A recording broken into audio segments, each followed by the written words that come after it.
Channel. So today, gagawa na naman tayo ng panibagong video, and this time, itatry ko itong EB Advanced Eyeconic Eyeshadow na nabili ko sa Lazada. So yung price nito is naka 50% off siya, so nabili ko lang siya sa price na 87.50 and yung original price niya is 165 pesos. So, nung nakita ko talaga ng sale to, so grab na talaga ako. Actually, marami pa tong mga kasamahan ng binili ko siya, pero this time, ito lang yung gagamitin ko.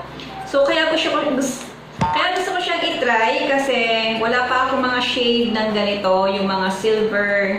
Ayan guys. So, kalimitan sa mga eyeshadow ko is meron na siyang brown, touch of brown.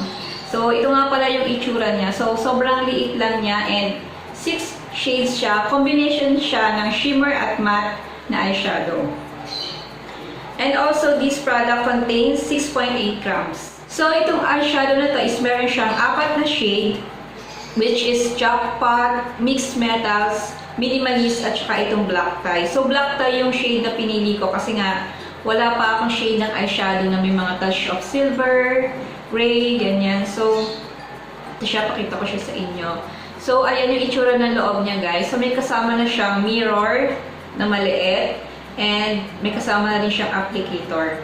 So, ito nga pala yung dalawang matte na kasama niyang eyeshadow. So, meron siyang touch of brown, silver, gray, and itong isa parang dark gray siya na nagbablock. So, ayan, start na natin guys. So, itatry kong gayahin yung makeup ni Liza de Castro. So, ito siya guys. So, nakita ko kasi ito siya. Nakita nyo ba? Ayan. So, ito si black tie. So, ito yung ginamit kay Liza de Castro. So, yung ginamit sa kanya is EB Advanced Eyeconic Eyeshadow in the shade of black tie. So, try natin. So, disclaimer lang, hindi nga pala ako expert sa pag-makeup. So, mahilig lang talaga ako mag-makeup, pero hindi ako ganon kagaling mag-makeup. So, umpisahin na natin, guys. So, actually, naka-prepare na yung mga brushes ko na pang eyeshadow. So, pili lang ako dito. First na ilalagay ko is this one. Itong nasa gitna. Itong isa.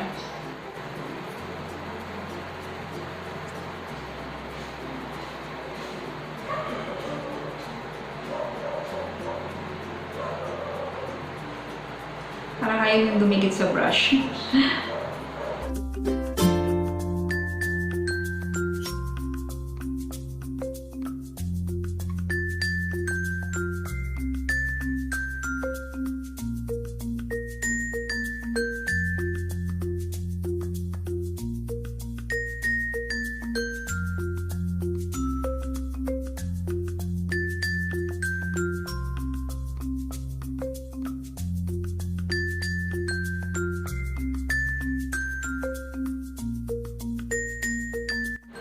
And then, after ko maglagay, so gagamitin ko naman yung next na itong this one, yung black.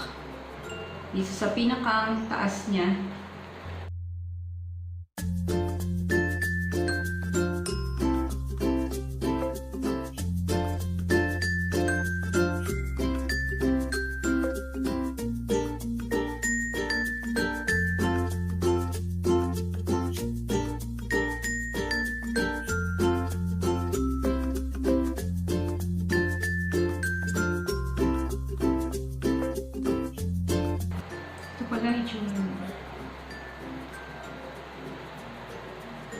And again, magpapalit ulit tayo ng brush. So, yung next naman na ilalagay ko is this one. Yung silver naman para dito sa top.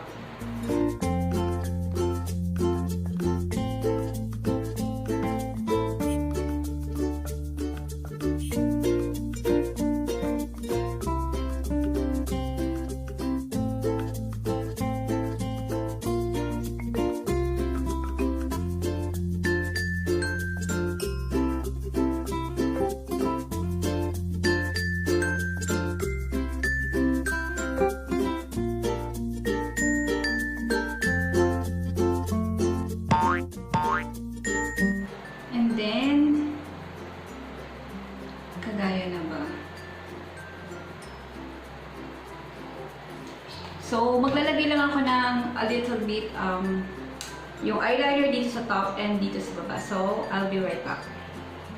So, ayan guys. So, naglagay lang ako ng eyeliner sa top at eyeliner din dito sa baba.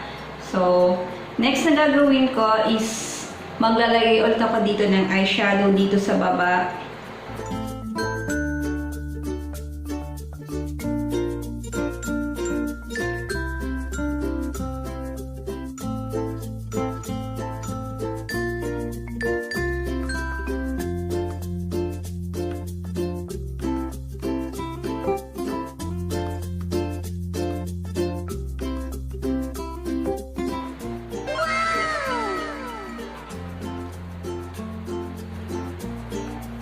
Maglalagay ako ng medyo darker shade pa dito.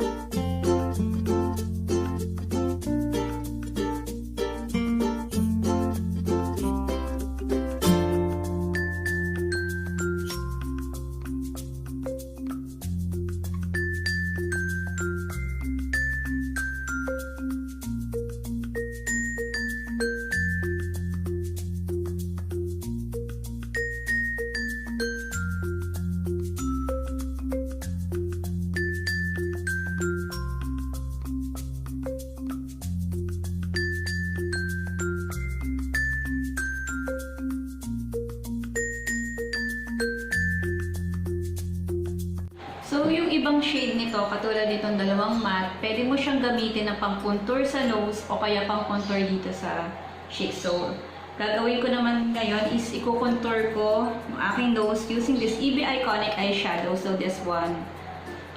So, kuha ulit ako ng another brush. Make sure guys na marami kayong brush na dala para hindi naghahalo-halo yung mga kulay. So, I have here maraming brushes. Pero minsan, fingertips lang yung ginagamit ko for contour.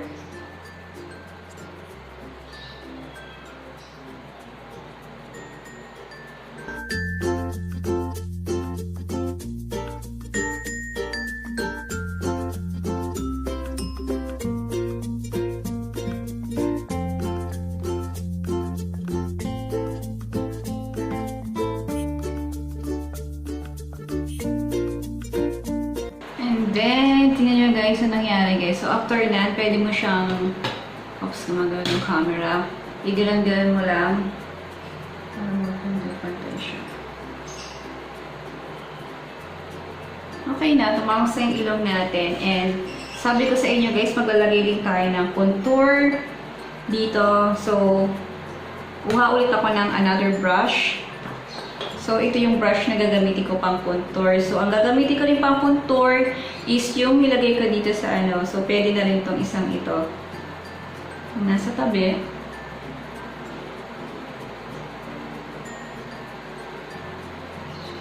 So, a little bit lang guys.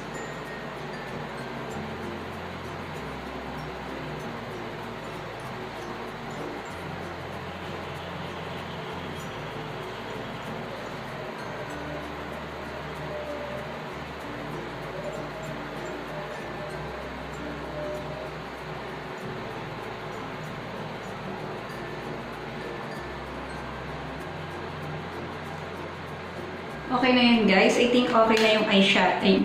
Okay na itong aking contour. So, this is it guys. Nagaya ko na ba yung makeup ni Glyza de Castro for eyes. So, tingnan natin guys. Papakita ko lang sa inyo yung itsura. Ay, by the way guys, maglalagay muna ako ng mascara para mas ma-highlight. So, I'll be right back.